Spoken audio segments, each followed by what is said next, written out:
Hey, good afternoon. Jose Almeida here, bringing you another little impromptu video for our IVC community. So I did this case yesterday, and I thought it was interesting because she had a superficial portion of the gray saphenous vein at the groin that was visible. That's what was bothering her the most. She had gray saphenous vein reflux. She had bulging varicose veins in the calf. She had symptoms, but what was really bothering her was the groin. She's super lean, super athletic, super lean, very little body fat. So you could palpate the saphenous vein from groin to knee. But at the mid thigh, the gray saphenous vein was in the fascia and not visible, but it was visible up top. The opposite of what we usually see, where the distal gray saphenous vein is out of the fascia, what we would call the epifascial vein or the superficial accessory saphenous vein. So let me show you what we did.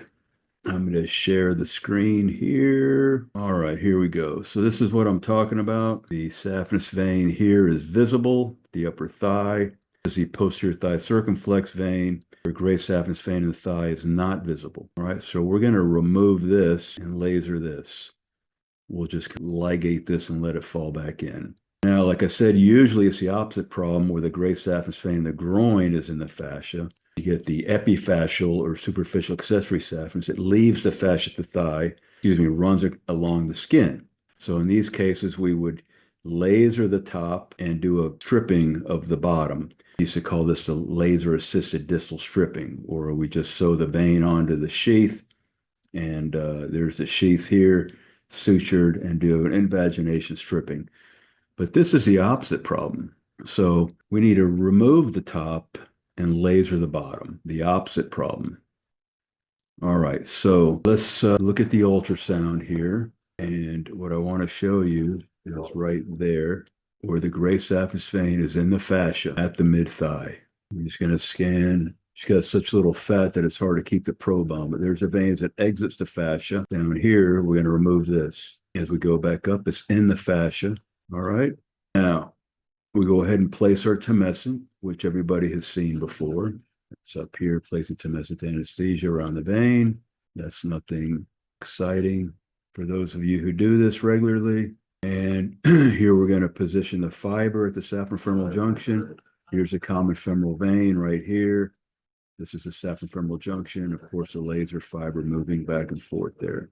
So we're going to position it a couple centimeters away, and then we'll start the laser. All right, here we will start to lase.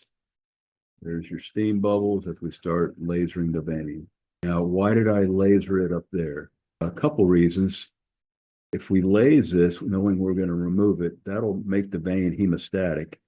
My plan was to do a high ligation and divide it, but through basically a stab incision with a phlebectomy hook. So if I were to lose the vein or slip away from me, at least the top is cooked and we shouldn't get any bleeding from the saphenofemoral junction. But I went ahead and ligated and divided it and did a suture ligation just so we get no bleeding when she coughs later. So what's that look like? So I'm going to remove this segment all through this little hole. Here you can see we've elevated the vein with a hook and divided it, and we've got it as hemostats. Here you see that the vein has been lasered, all right? So if I were to lose this, fall off my hemostat, this is lasered. If we leave it there, it's going to look like charcoal. It'll look like a brown stain that'll take it forever to reabsorb. So we don't want to leave it there. Here I am working it. You can see the skin tenting. This vein is probably from here as I'm just working my way up through this one incision. And here we see that I've got the vein. See it all tented here. So I've pretty much got the skin retracted and the vein is going to be ligated at the saphenofemoral junction. This is really the saphenofemoral junction. It's just that I got the skin all tented back. So here I placed a 3/0 suture, looped it, and then dunked it back in. This we lasered. All right. So this I saw her today post-op. Yes, she's got some swelling, but we don't see the vein there. This is my incision with a little absorbable suture. So this has been removed all through this incision. I just pulled the skin back and worked my way up and was able to excise this. This was all lasered. Excuse me. You don't see the vein on the skin. These are our marks pre-op. I think this should heal nicely for her and she should be happy. Then on ultrasound, common femoral vein, common femoral artery. Here's the saphenofemoral stump. You can see probably a little bit of a lasered vein right here where it was ligated. So we did leave a little stump. There's no E-hit, no thrombus. That should work out well for her. So I just hope you find this interesting. I thought it was unusual. And when the lady came in, I first saw her, I was like, well, this is interesting. And all she kept pointing to was the groin.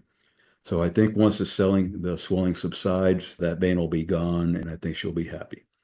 All right, just a little tip and trick how to manage the great saphenous vein when it's superficial at the groin and buried in the fascia distal in the thigh, the opposite of the superficial accessory saphenous vein that we usually see.